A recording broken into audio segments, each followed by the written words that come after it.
Hi, I welcome you to my channel. How are you doing? I hope you are doing okay from whichever part of the world you could be watching this video from. My name is Dr. Luben. I make videos predominantly on health. I give medical advice. I also create a public awareness on some of the diseases that people should be careful about. So if you're actually in this channel, I have a reason to believe that you want to learn something and you want to apply these things in your daily activities. Now, making these videos are per request to one of my dear subscribers. His name is Sreejee Roy. Maybe I might not be pronouncing it well, but you know. So if Sreejee Roy, if you are watching this video, actually, this is for you. So the question he asked was, Doctor, how can I cure my rhinitis allergy? So it's a very complicated condition, although it's not actually deadly. It can be deadly when it comes with other complications. And I know a lot of people who are watching this video, maybe you must have not heard of that particular condition. What is rhinitis allergy or allergy rhinitis? And then you're asking yourself, what is this rhinitis allergy? So let's get straight into the video. Let's not waste too much of our time. If you are new to this channel, you can support me by subscribing, because videos like this takes a lot of time and effort to do research and also make sure I give the best piece possible out there. So let's go straight into the video.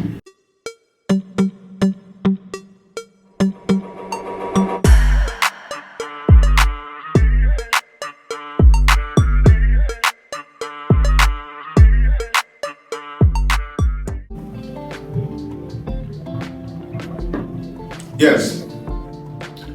Well, I know you're surprised. Why would you have to sip a drink?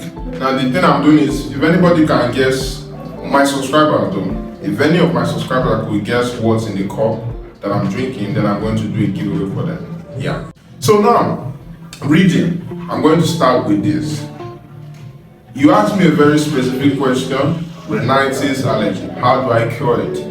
And I think that question was very sincere for you to ask me. That it means you actually feel uncomfortable having that condition. Or let's say, I don't know how old are you, I don't know which part of the world you are, but my best guess should be you are from the Western country, either US or probably India or maybe one of these countries. You're not probably from African country, I can tell. Then your age, I'm very sure you are above 10. I'm just guessing because she didn't tell me that. So, but don't worry, the video is going to comprise of everything. So first and foremost, for people who don't know what rhinitis allergy is, it's actually a condition that is characterized by inflammation of the mucous membrane. That's rhinitis. So let's piece it up. We have rhinitis and we have allergy.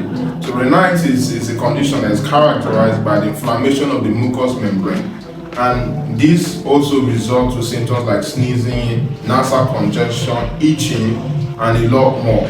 So allergy rhinitis just happens to be a rhinitis that is caused by an allergen. So allergen is like a foreign body, something that gets into your body that causes a certain reaction to take place. So if that thing does not blend well with your system, that's when it becomes an allergy, because anytime you're exposed to that particular thing or material, it's going to make you react in a certain way. So that's allergy for you. So rhinitis allergy, it's when a foreign protein gets into the mucous membrane and it activates this same inflammatory process that causes severe sneezing. Some people will experience nasal congestion and itching, a lot more of that. So the pathophysiology of rhinitis allergy is the nasal membrane, or the nasal part, or the nasal cavity is lined with mucous membrane. And this mucous membrane is very important in the sense that it helps in stabilizing the nasal cavity. It helps in also fighting against bacteria that constantly come through the nasal cavity. It also helps a lot to kind of humidify the air that comes into the nasal cavity, because if the air that passes through the nose becomes more favorable, or it becomes more humid for the lungs. That's why it's much more preferable for you to breathe through the nose than through the mouth. So in this mucous membrane, there are mast cells, and there's a type of immunoglobulin known as immunoglobulin E. So this immunoglobulin actually surrounds these mast cells. These mast cells are actually the ones that fight foreign bodies. They are like the antibodies of the mucous membrane. They are like the soldiers of the mucous membrane. So if there is anything that comes into this mucous membrane that is not within the body, or is something that is new to the body, what will happen is the mast cells will be triggered, and because of that it will cause an inflammation, because inflammation is just a way of fighting against these things to try to include it out or to remove it out of the system, because the body is seeing it as something that's foreign, so it wants to remove it out. What happened with rhinitis is, because that is supposed to be like a one-time event that will just remove that foreign body, this occurs persistently or intermittently. And because it's occurring over and over again, the body becomes inflamed. The nasal cavity becomes inflamed to a point that it starts getting to other complications where you have sneezing, uncontrollable sneezing, or sometimes itching or nasal congestion. Because this inflammation has not stopped, it continues over and over again because of now it's an allergy. So Sreejee asked me, how do I cure it? Now, I might not give you a specific drug therapy or a specific therapy for you to cure your rhinitis allergy, in the sense that I've not seen you. There are some certain tests that I can do for you to detect which one will be best for you, which type of drug therapy will be best for you, whether the non-pharmacological or the pharmacological. I might not really know that because I'm not seeing you. I don't know exactly your age, I don't know your environment, some of the things that comprises or makes that allergy become worse. I don't know much of that, but I can actually predict. And this, what I'm going to tell you during the management could help you regardless of your age bracket. So in the management, there is non-pharmacological management and there is pharmacological management. The reason why I bring non-pharmacological is because I want to give you the best remedy close to you possible. And it's not everything that comes with drugs. I know you might probably expect me to first give you a whole loads of drugs. No, it's not everything that has to start with drugs. To me, I prefer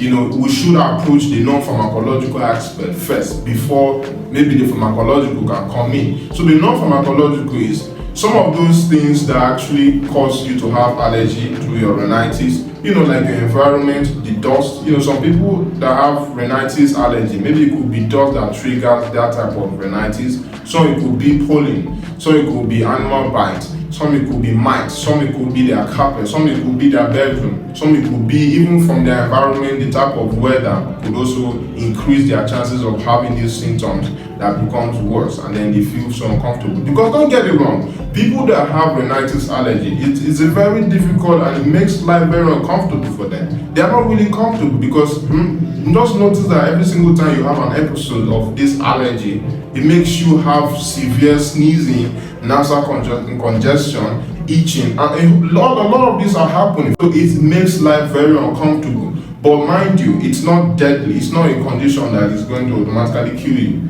It might involve that if there are other complications that come in. But from the question you asked me, means you could have no other complication, I guess. So now for the pharmacological, there are drugs such as oral antihistamines, decongestants, or both. And there's another group similar to oral antihistamines known as intranasal antihistamines, in the sense that some of them come in sprays. And also there's another approach known as immunotherapy approach. And that one is actually done for people who do not respond. Maybe if you cannot respond to the non-pharmacological, you also could not respond to the pharmacological, then most time, in most cases, immunotherapy is being used for people that have severe rhinitis allergy. This one is they are not responding to any form of drugs or any form of drug therapy, so they use immunotherapy to actually treat or manage those people that have that. But in your case, I'm very sure you might not really have that. To people that have it, maybe you might be watching this video, then it means you might need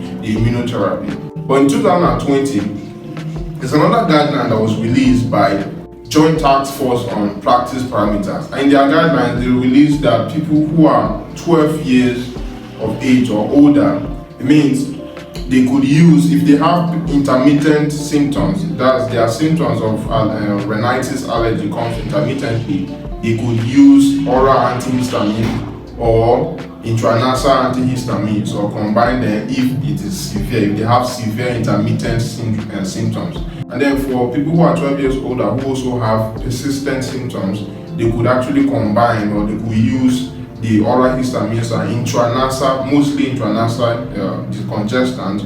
But if they have severe persistent symptoms or to moderate, they could combine them with corticosteroids. They are actually intranasal antihistamines. Some of them are actually corticosteroids in nature. So that's the guideline for people who are 12 years or older. So to me, I believe you are 12 years older. You should be. I just believe so, because from your picture and everything, you just believe so. But if I'm wrong, you could still tell me in the comment section, then I'll know how to make this approach. So what are those sprays or drugs that the second generation antihistamines or the oral antihistamines? I'm not going to mention a few. The first two that is very common over the counter that you can get them, cetirizine and fexofenadine. These drugs are actually, you can get them over the counter actually, but then these are some of the drugs that if you go to get that, they actually help in decongesting your nose when you have those severe symptoms, right?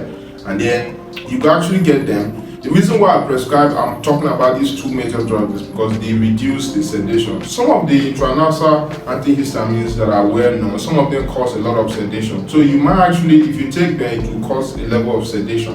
You'll be sedated. And they are actually being recommended to be taken at night. That's before bedtime. So you could take those drugs, or you could take decongestants. If you go over the counter, you have those drugs that some of them are in a spray function section where you spray them through your nose when you have this severe attack.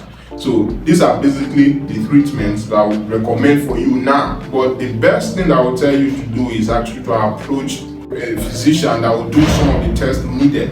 And I'm saying this because I've not done any tests, remember, so I don't know the particular level of rhinitis that you have.